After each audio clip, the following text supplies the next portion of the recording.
ಕಾಂಗ್ರೆಸ್ ಶಾಸಕರ ಷಡ್ಯಂತ್ರದಿಂದ ರೇವಣ್ಣ ವಿರುದ್ಧ ಕೇಸ್ ಹಾಕಲಾಗಿದೆ. ಕೆಆರ್ ನಗರ ಶಾಸಕ ರವಿಶಂಕರ್ ಚಿತಾವಣೆಯಿಂದ ದೂರು ಅಂತ ಕಾಂಗ್ರೆಸ್ ವಿರುದ್ಧ ಜೆಡಿಎಸ್ನ ಮಾಜಿ ಶಾಸಕ ಲಿಂಗೇಶ್ ಆರೋಪ ಮಾಡಿದ್ದಾರೆ. ರೇವಣ್ಣರನ್ನ ಹಣಿಯೋದಕ್ಕೆ ಎಸ್ಐಟಿಯನ್ನ ಬಳಸಿಕೊಳ್ತಾ ಇದ್ದಾರೆ. ಮೊದಲು ಪ್ರಕರಣದಲ್ಲಿ ರೇವಣ್ಣರನ್ನ ಏನೂ ಮಾಡಲಾಗಿಲ್ಲ. ಕೆಆರ್ ನಗರದಲ್ಲಿ ಸುಳ್ಳು ಕಿಡ್ನಾಪ್ ಕೇಸನ್ನ ದಾಖಲಿಸಿದ್ದಾರೆ. ಪ್ರಜ್ವಲ್ ರೇವಣ್ಣ ಪ್ರಕರಣದಲ್ಲಿ ಎಸ್ಐಟಿ ತನಿಖೆ ದಿಕ್ಕು ತಪ್ಪುತ್ತಾ ಇದೆ.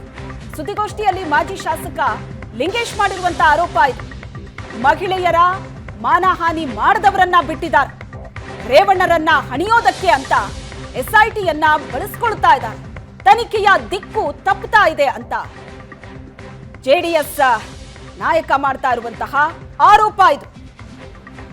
ತಕ್ಷಣ ಮತ್ತೆ 2ನೇ ತಾರೀಕು ಕೆಆರ್ ನಗರದಲ್ಲಿ ಅಲ್ಲಿನ ಶಾಸಕರ ಒಂದು ಚಿತಾವಣೆಯಿಂದ ರೇವಣ್ಣರ ಮೇಲೆ ಕಿಡ್ನಾಪ್ ಕೇಸ್ ಕೊಡ್ತಕ್ಕಂಥ ಕೆಲಸ ಮಾಡಿ ಇವತ್ತ ಎಸ್ಐಟಿ ಅವ್ರನ್ನ ಅರೆಸ್ಟ್ ಮಾಡ್ತಕ್ಕಂಥ ನಮ್ಮ ಗಮನಕ್ಕೆ ನಿಮ್ಮ ಗಮನಕ್ಕೆ ಬಂದಿರತಕ್ಕಂಥದ್ದು. ತಕ್ಷಣ ಮತ್ತೆ 2ನೇ ತಾರೀಕು ಕೆಆರ್ ನಗರದಲ್ಲಿ ಅಲ್ಲಿನ ಶಾಸಕರ ಒಂದು ಚಿತಾವಣೆಯಿಂದ ರೇವಣ್ಣರ ಮೇಲೆ ಕಿಡ್ನಾಪ್ ಕೇಸ್ ಕೊಡ್ತಕ್ಕಂಥ ಕೆಲಸ ಮಾಡಿ ಇವತ್ತ ಎಸ್ಐಟಿ ಅವ್ರನ್ನ ಅರೆಸ್ಟ್ ಮಾಡ್ತಕ್ಕಂಥ ನಮ್ಮ ಗಮನಕ್ಕೆ ನಿಮ್ಮ ಗಮನಕ್ಕೆ ಬಂದಿರತಕ್ಕಂಥದ್ದು.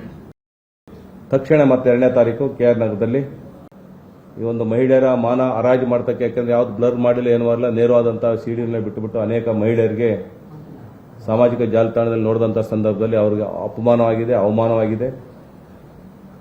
ಅದನ್ನ ನ್ಯಾಯ ಕಂಡಿಡ್ರಪ್ಪ ಅಂತ ಮಾಡಿದ್ರೆ ಇವತ್ತು ಅದು ದಿಕ್ಕು ತಪ್ಪಿ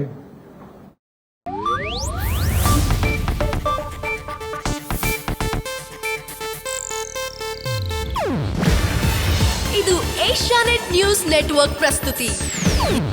ನೀವು ನೋಡ್ತಿದ್ದೀರಾ ಏಷ್ಯಾನೆಟ್ ಸುವರ್ಣ ನ್ಯೂಸ್.